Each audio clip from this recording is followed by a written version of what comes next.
Thank you everyone so much for tuning in. Today, I'm really excited to be presenting a conversation with Chloë Moore of Southside Community Farm, which is an urban farm located in Asheville Southside neighborhood, striving towards food access and food sovereignty.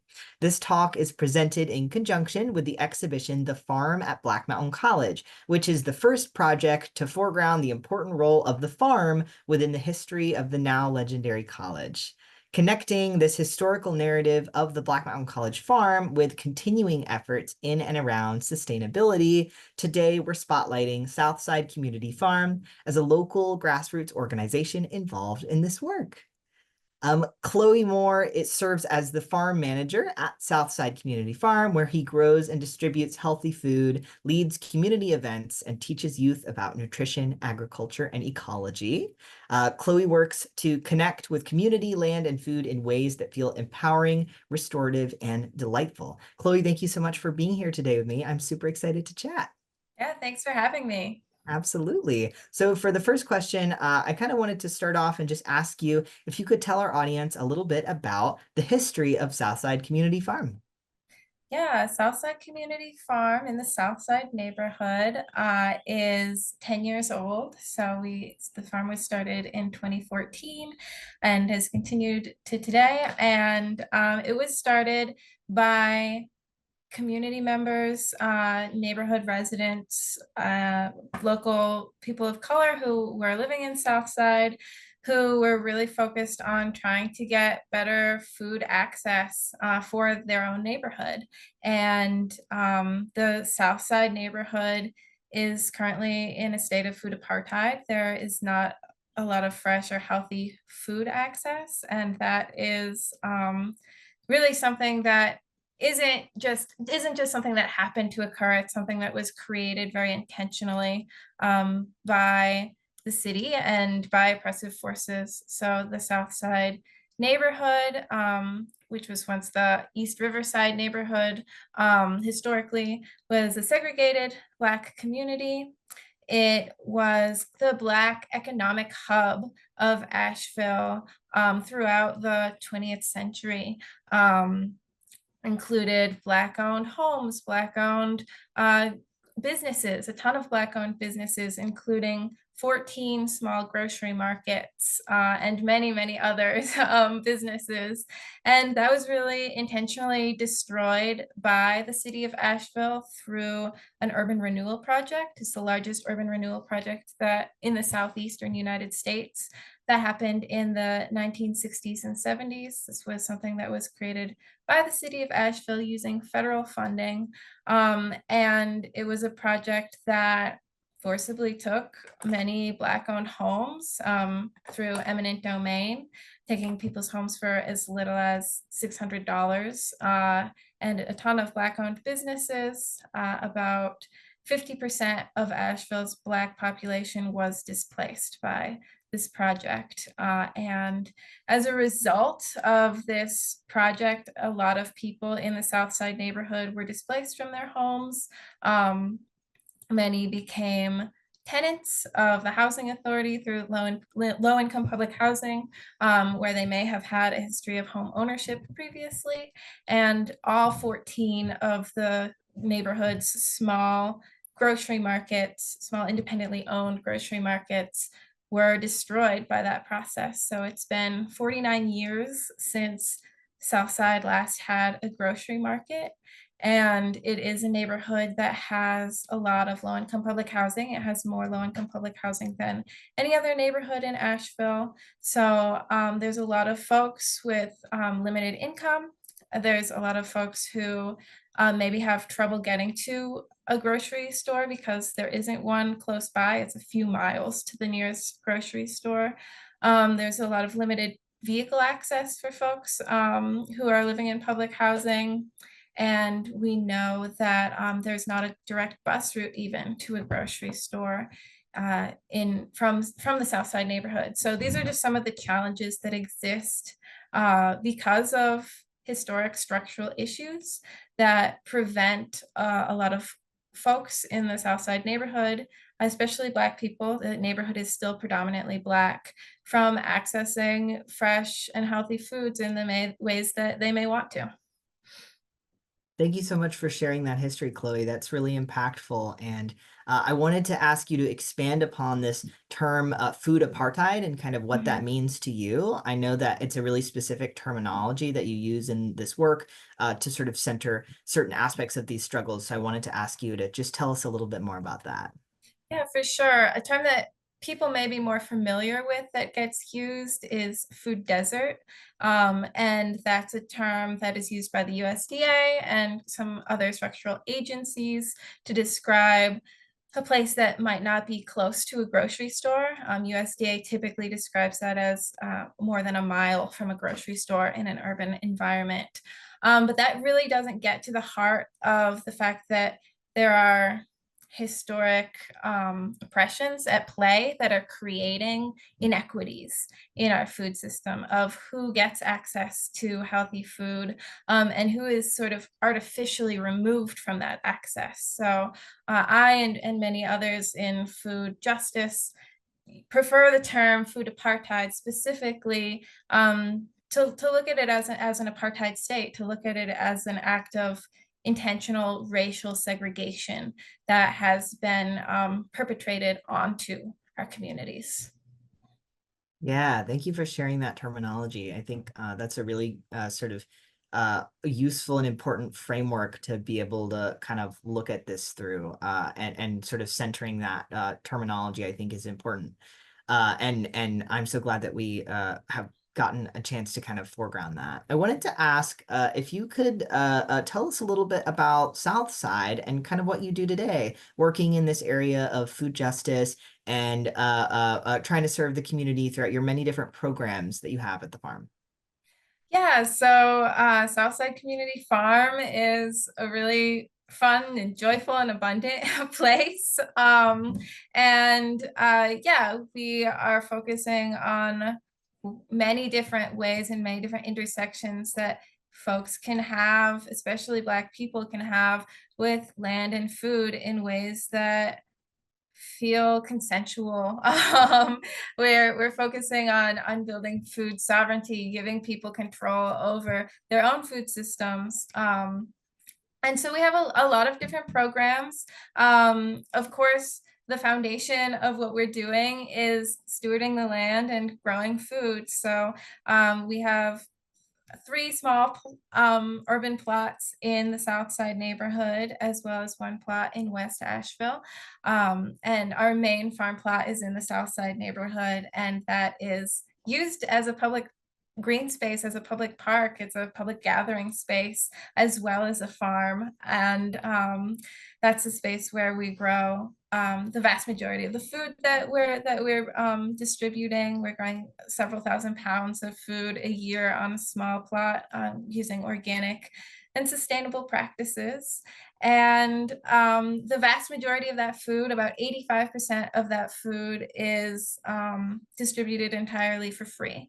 And the main program through which we're doing free food distribution is through two free outdoor refrigerators in the Southside neighborhood. So those are refrigerators that we stock with our own fresh produce as well as supplemental foods that we purchase from local farmers markets to add other things that we can't grow, as well as we accept donations from local bakeries and different places like that.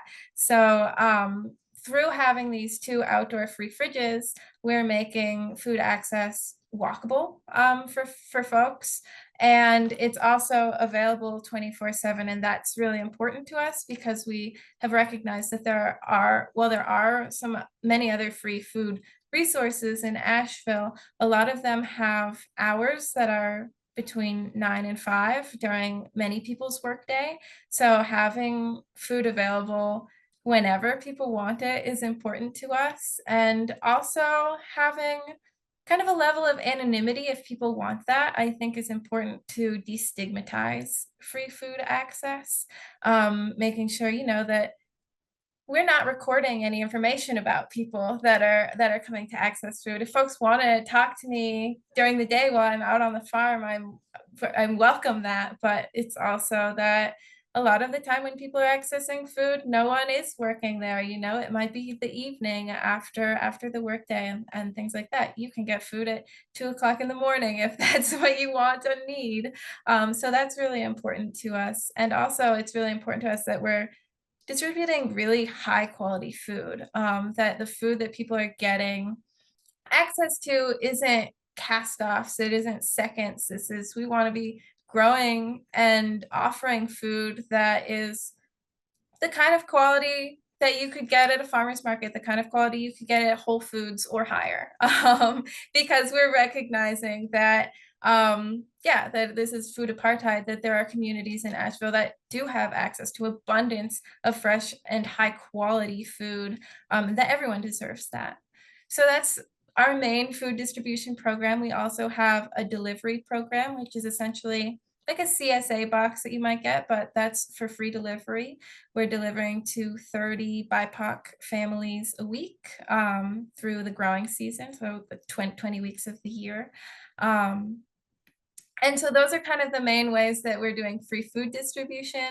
We also, the only place that we sell our food, that other approximately 15% of the food that we grow, is at a farmer's market that we run, which is at the Wesley Grant Center once a month, through the growing season. And that's in Southside. We sell food there. It's EBT accessible, and we're also part of the double dollars program. So folks can get 2 EBT dollars, for every $1 they spend, with using EBT for fresh fruits and vegetables. And not only do we sell there, but we invite other people of color to vend, in the space. So that's a BIPOC farmers market that we run. And then there's a lot of educational opportunities at Southside Community Farm. So that includes a ton of youth education, starting at preschool age all the way up through high school, and different kinds of opportunities for college students as well. And also adult programming. We have free workshops that we offer. We have a series that is, free workshops for people of color. We call them BIPOC Garden Days. And that is mostly focusing on herbal medicine and other land-based skills, kind of like from Black and Brown perspectives, in terms of honoring and reconnecting with our own ancestral land-based practices. So that's a series that we do. And then other kinds of events, like the fourth Sunday of every month, we have a community dinner, just at the farm for anyone to join. This Sunday is going to be the fourth Sunday, and the community dinner is pie themed. So we're going to be having like quiches and pot pie and, sweet potato pie, pumpkin pie, apple pie, all of that. So just like fun things to get together and enjoy food, celebrate food, and celebrate our cultural heritage through food. Thank you so much for sharing that, Chloe. The list just goes on and on, and is ever growing, I'm sure. Yes. So many amazing things that y'all do. And especially I really liked you sort of foregrounding this importance of anonymity. I think these are things that some folks have never thought about, or kind of worked into their understanding of food justice, and kind of shifting these systems. So that was really a kind of an interesting thing to hear. And I really appreciate you explaining all this, so that our audience can kind of learn. And so another question that is going to kind of connect us back to Black Mountain College in a roundabout way, I wanted to ask you sort of about how you got involved in this work and got interested in food justice, and what kind of brought you to working at Southside Community Farm. Yeah. So I started farming when I was in high school. And I started farming because I loved animals, and I got to work with goats and different things like that. And that's kind of how I fell in love with agriculture. And then I went to Warren Wilson College, in Swannanoa. So I studied biology and environmental science with a concentration in sustainable agriculture. And I was farming all through college, working in vegetable production for the school cafeterias and things like that. So that's really where I learned a lot about agriculture, and have been working in agriculture ever since. It was actually through Warren Wilson that I started volunteering at Shiloh Community Garden, which is another Black urban community garden in Asheville. And so I started volunteering there. I've done work there. I've worked there and led workshops there. And it was actually through my connections with Shiloh Community Garden that about 4 years ago, I was asked if I was interested in working at Southside Community Farm. Southside Community Farm was really specifically looking for Black leadership, Black farmers. And so I was excited by that opportunity. And I've been working at Southside Community Farm for just under 4 years now. Amazing. And so for our audience who are, interested in this history of Black Mountain College, Warren Wilson College predates Black Mountain College by quite a time and was used to be back in the day in the 1930s called the Asheville Farm School. And so there is a really strong history of collaboration between Black Mountain College and Warren Wilson College, which is still around today and is still educating and kind of teaching these skills. So it's really awesome to hear that you were able to learn about agriculture in this way through your experience in college. And for our listeners, that is really what we are highlighting in this exhibition that we have up at the museum right now. The students at Black Mountain College were involved in this work, and they had community meals together, and all of them were required to either work on building projects or working out at the farm at the college. And so, these are the sort of things that the community there felt were important, and that all students should be provided with these kind of tools and access to these things. And in an ideal utopia, everyone would have access to these things, right? For sure. It's really exciting to hear about how Southside is making these experiences accessible, and especially for the community of color here in Asheville. It's just such an amazing thing that y'all are doing. Yeah, what I was part of what really drew me to going to Warren Wilson was the fact that it's a work college and that every student is required to work. And I found that really, really helpful. And working on the farm there was so helpful to me, and really such an immense privilege to be able to go to that college. And so it is something that, when I'm working at the farm, I know that not everyone has the immense privilege of being able to go to college to study these things. So I think that it's really important that we're making agricultural education accessible in as many ways as possible. Absolutely. Well, thank you so much, Chloe. Was there anything else that you wanted to add until we move on to our final question? No, go for it. Great. I wanted to just ask you, I'm sure everyone is wondering, how can our audience get involved with your work, whether they're local here to Asheville or listening in from anywhere in the world? Yeah, so that's a great question. So you can go to our website, and there you can check out what we're doing. You can donate. A huge portion of our work is just funded by everyday people. So crowdfunding is a huge way that we get our funding. We're not government funded or anything like that. So that's really important. And on our website, you can also sign up to volunteer. Especially if you're local, though, if you have certain skills like grant writing or website design, these kinds of things, those are volunteer opportunities that we would love to accept, from anywhere.